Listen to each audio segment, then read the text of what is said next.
Saúl Comba, desde mi más tierna edad, desde que tenía un mes, mis padres venían al Cerro del Toro, a lo que ahora es el complejo de Laderas del Cerro, que era el campamento de la Asociación Cristiana de Jóvenes en Piriápolis.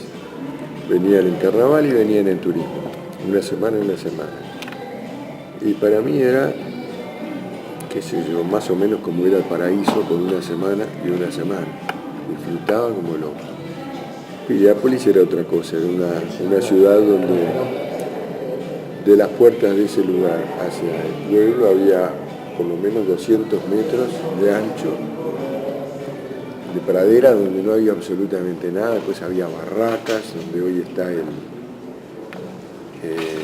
el Devoto era un galpón,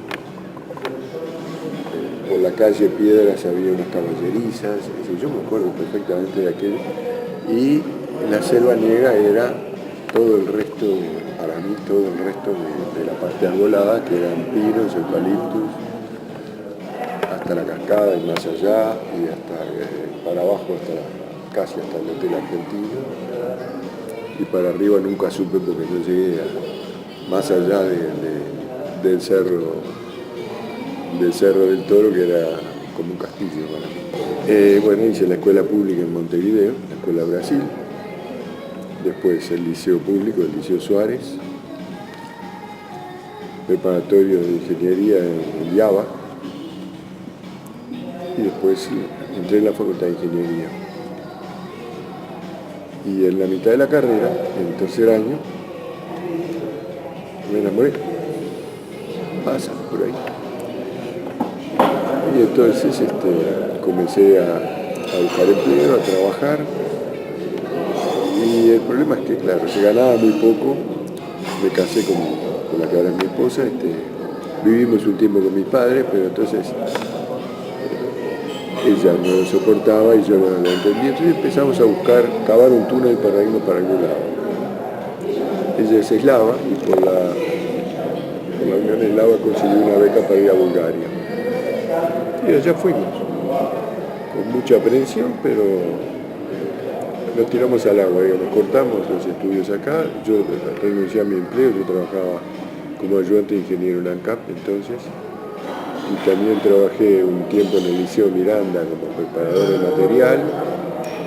Renuncié a todo, y eso también, y nos fuimos. Y no fue bien, es decir, cuando llegamos nos dijeron, ustedes vinieron a estudiar, estudien. Hagan lo que las leyes del país disponen, es decir, no hagan cosas ilegales, no se metan en política porque ese es un problema nuestro. Estudien, nada más, lo único que eso fue lo que hicimos, estudiar. Estudiamos, nos fue muy bien. Yo me recibí antes que mi señora, porque tuvimos dos niños, ¿no? Una niña primero, un varón después. Y a ella se le hizo más larga la carrera, un año más, entonces yo me puse a hacer lo que vendría a ser una especie de doctorado de tercer ciclo, ya le llaman una aspirantura. Y bueno, y lo hicimos, yo lo hice 2 años, eran 3 años de tiempo, yo lo hice durante 2 años, casi 3, sin llegar a terminarlo. Tenía medio escrita la tesis cuando me enteré de que mi madre había sido despedida del empleo en Uruguay por el golpe de Estado por los milicos por sospecha de ser de izquierda. Le habían dado de baja después de un interrogatorio de 8 horas. Me dio la impresión de que mi vieja no estaba pasando bien, porque mi papá ya estaba jubilado y las jubilaciones estaban por el piso. Entonces decidí irme con mi señora a buscar empleo en Europa. Hicimos una pasada por España, estuve trabajando en España, pero era muy complicado, es decir, estaba en el periodo entre que se había muerto Franco y todavía no había habido elecciones, no estaba establecido el gobierno que lo seguía. Entonces era un interregno en que los papeles no se movían, y a pesar de que estaba en vigencia el acuerdo con Uruguay de que los uruguayos teníamos derecho de trabajar en España, había que hacer el trámite, que antes era formal, pero se convirtió en una cosa infinita. Tuve casi un año, Primero en conseguir empleo me llevó 4 meses, después el resto del tiempo estuve tratando de mover la gestión y me llegaron a conseguir empleo. Ella es ingeniero civil, ingeniero vial, y cuando en España decía que había una mujer ingeniero se reía, porque tal cosa no existía, al parecer. Entonces ella estuvo desempleada todo el tiempo, estaba media rayada, porque estaba acostumbrada a una actividad profesional. Y bueno, y yo empezamos a buscar dónde ir y conseguimos un muy buen contrato en Mozambique. Yo trabajé allí en una empresa estatal, Electromop, recién formada, y ella fue a dar al Ministerio de,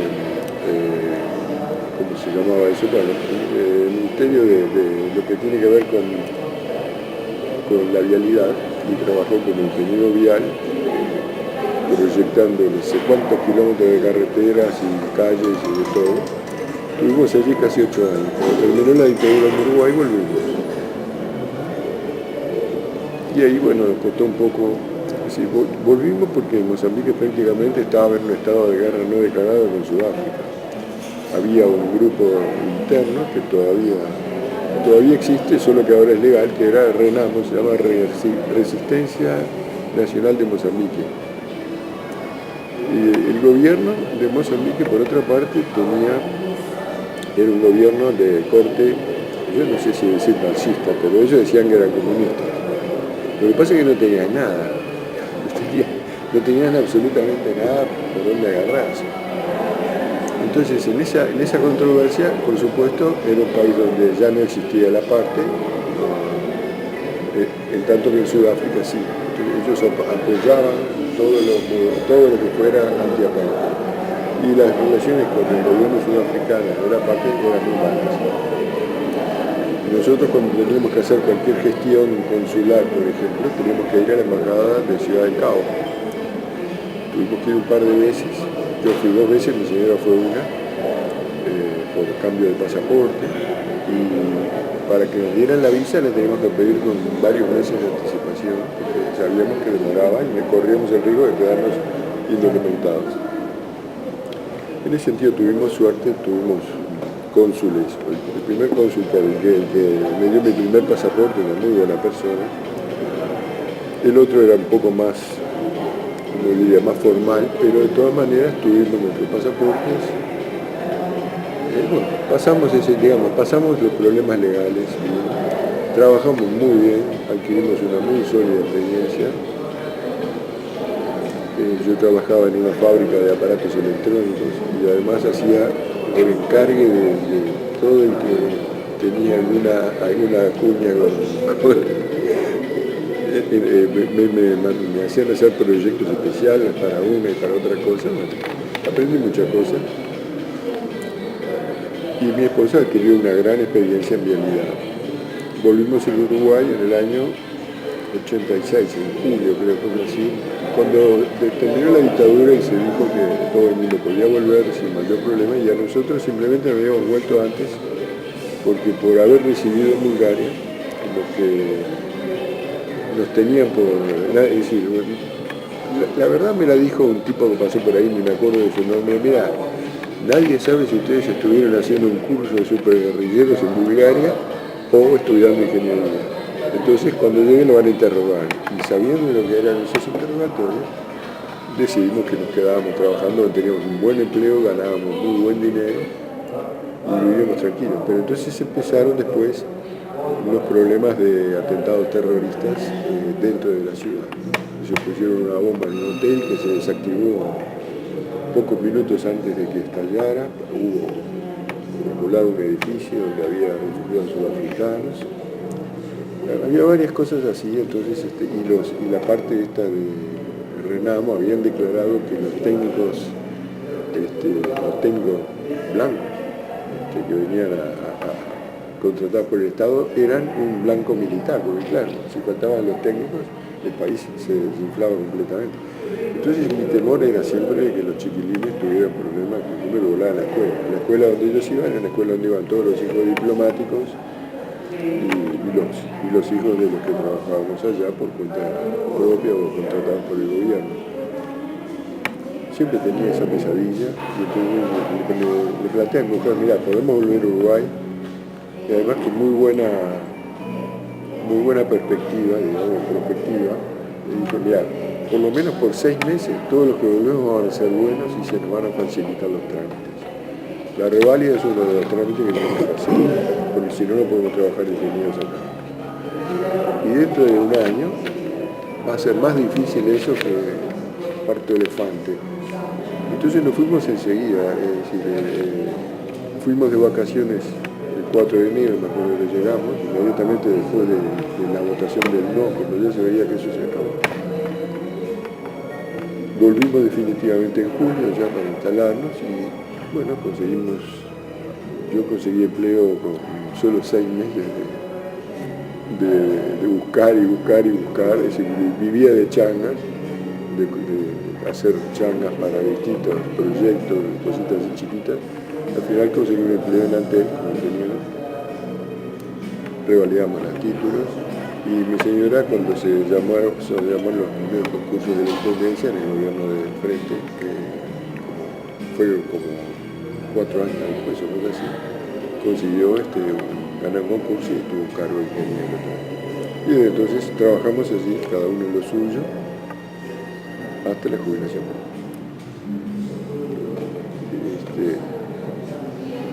Ya antes por el año 2000, 2001, 2002 o antes, quizás en el 99, entonces yo no me acuerdo bien cuándo empezó, yo me acordaba siempre lo que era Piriápolis, entonces vinimos, estuvimos en Las Flores acampando y vinimos hasta acá a ver qué tal estaba el lugar y resultó que había una concesión, un complejo que en el mismo lugar, en vez de carpas había casitas, pero el que lo dirigía era amigo mío de la infancia. Y la esposa de él, bueno, me la presentó ahí. Y la mitad de la gente que iba era la gente que yo conocía de cuando tenía 8, 9, 10, 12 años. Entonces seguimos viniendo. Y empezamos a hacer un poco lo que hacían los viejos, carnaval y turismo, y después las vacaciones de la licencia, la tomamos ahí todo el mes de enero. Al final nos preguntamos, ¿y por qué no nos venimos a vivir a Piriápolis? Vendemos la casa que tenemos en Montevideo. Bueno, y nos vinimos, compramos una casa, no vendimos la casa que ya teníamos ahorros que nos prestaron dinero aquí y allá. Bueno, eso es que conseguimos matar las dos cosas. Entonces estuvimos un par de años yendo y viniendo. Trabajábamos hasta el viernes salíamos a las 4:30 de la tarde, veníamos corriendo por acá, y nos íbamos el lunes de madrugada para entrar a las 8:30, 9 de la mañana de trabajo. Y estuvimos haciendo esa vida un par de años. Después nos jubilamos. Cuando nos jubilamos, a ver la casa y nos quedamos. Nunca más. Ahora ir a Montevideo para mí no sé, es un suplicio. Solo el aire, oler el aire nada más, me pone los pelos de punta. Y cuando llego me baño, me enjabono la cabeza, como si hubiera estado en una piojera. No es que la ciudad sea fea, no es eso, es que esto es más lindo. Es más, como ex funcionario de Antel, yo tengo acceso, por ejemplo, para ir al parque de UTE a muy bajo precio, con un descuento muy importante. Entonces a veces vamos con una barra de amigos en esas ofertas para jubilados de lunes a viernes. Bueno, el jueves de noche ya no aguantábamos más. Y al final resolvimos hacerlo de lunes a jueves y nos veníamos el jueves de mañana porque queríamos volver a Piriápolis, queríamos volver a nuestra casa. Bueno, yo nunca escribí hasta los años 90 más o menos, cuando el mundo se puso todo patas arriba. Nosotros habíamos conocido Bulgaria, habíamos vivido allí en un régimen comunista, se dice prácticamente. Y bueno, no es que no tuviéramos nada que discutir allí, es decir, había cosas que no nos gustaban, cosas que nos gustaban, pero nunca nos creímos la leyenda de que aquello era prácticamente un estado donde nadie podía abrir la boca porque lo llevaban preso. Nadie abría la boca, nadie se mordía la lengua, digo, todo el mundo decía lo que quería y pensaba, inclusive había un diario humorístico, Cocodrilo se llama, todavía existe, que le sacaba los trapitos al sol los gobernantes y al Estado y a todas las metidas de pata que hicieran. Pero de todas maneras, cuando llegamos acá y vimos que todo aquello que la propia gente se dio vuelta y prefirió dar un paso atrás al capitalismo. Yo ya no entendía nada, entonces me puse a escribir para tratarme de explicarme qué estaba pasando. Empecé a escribir ensayos a partir de los diarios que recibía, me puse en contacto, ya existía internet, entonces, aunque no era tan desarrollado como ahora, pero me puse en contacto con la gente que conocía allá, con los amigos, y me mandaban periódicos por correo, y también acá, a través de la web después.